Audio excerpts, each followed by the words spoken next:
8 மணி நேர வேலை கேட்டு எட்டாத தூரத்தில் இருந்து எழுந்த புரட்சி இன்று வரை எங்கள் எழுச்சியின் கீதமாய் ஒலித்துக் கொண்டிருக்கின்றது.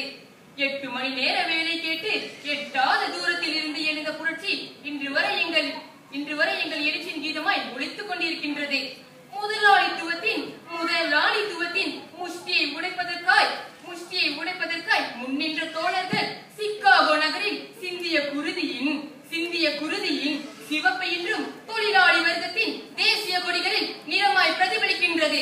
சிக்காகோ தெருக்களில் முழங்கிய கோஷங்கள் என்று உலக பாட்டாளி வர்க்கத்தின் உரிமை குரலாய்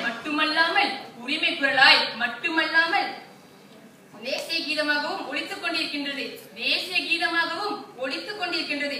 எங்கள் தெருக்களில்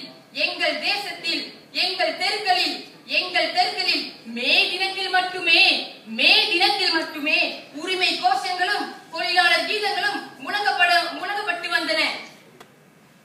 ஆனால் இன்று கோஷங்களுக்கோ வேட்டு வைத்து விட்டனர். கோஷங்கள் எங்கள் இதய சிறையினுள் சிறைவாசம் புரிகின்றன. கோஷங்களை முழங்கவே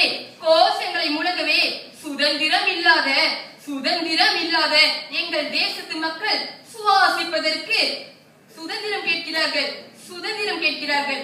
உயிர் வாழ்வதற்காய் உணவு